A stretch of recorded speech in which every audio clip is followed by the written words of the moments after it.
So you're scrolling through the internet at 2 in the morning, primed for a spontaneous purchase of something that you really don't need, but you think it looks kind of cool, so you needlessly attack your bank account like a kid to a piñata. You're scrolling through your socials when suddenly you see it. The perfect unnecessary purchase to fill the void of scrolling Facebook at 2 in the morning.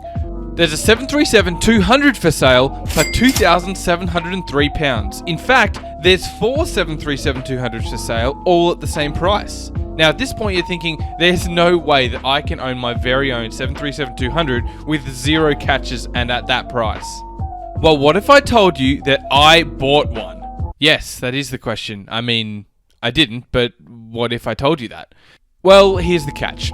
Kenyan Airports Authority has invited interested bidders to a public auction of uncollected Ridgy-Digi aircraft. There's over 70 planes, and they range all the way from a Hawker Siddeley HS748 to an ex-Delta Airways 737-200. To be honest, the catalogue of available aircraft is a real flashback through aviation history. There's a Boeing 707 for an outstanding £1,500 for sale, some CRJ-100s, DC-8s, DC-9s, and my personal favourite, there's a Lockheed L-1011 TriStar up for auction starting at £11,000. Okay, so here's the catch. Well, okay, a few catches. The immediate problem is that once you place the deposit down for purchase, you have to pick it up within 7 days. Now, how is that a problem, you ask? Well, it means that you have a 7-day window to organise the airworthiness of the aircraft, organise a pilot and first officer to fly the plane out, and have an approved landing slot and place to park the plane in wherever you're flying it to. Now, logistically speaking, obviously it takes a lot longer than a week to obtain airworthiness for a 737-200, so I'm sure that the Kenyan Airports Authority have either arranged for the airworthiness of each aircraft to be conducted and then charges forwarded to the purchaser, or have allowed a window of time for buyers to organise their own airworthiness before or after purchasing the planes. And it goes without saying that taking all of this into account would mean that the realistic cost of the plane is just a tiny bit higher. Like with those 737s, you're not only talking about the logistical costs of moving the aircraft out of Kenya, but also the costs associated with what is almost guaranteed to be some much needed replacement parts for different areas of the aircraft before an airworthiness certificate can be given. So let's try and create a rough estimate for what the overall cost of the aircraft actually would be.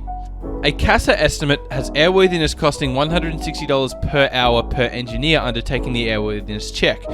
Let's assume you only need one engineer and that the airworthiness takes 10 working 8-hour days.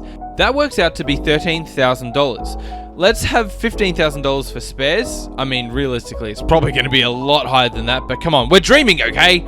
Now let's assume that you, as a regular Joe Blow, don't actually have your 737 type rating. Big surprise. So we hire a pilot to get this bad boy out of Kenya with a going rate of $400 per flying hour.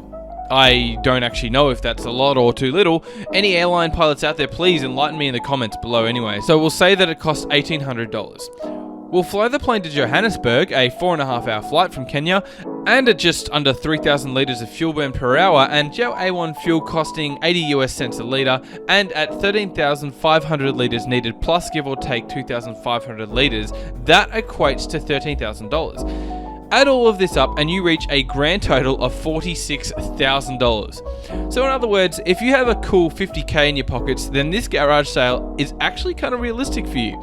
Otherwise, that $2,500 price tag is actually kind of deceiving. Anyway, thanks for watching guys. Chuck a like on the video, subscribe if you're not, and I'll see you in the next one.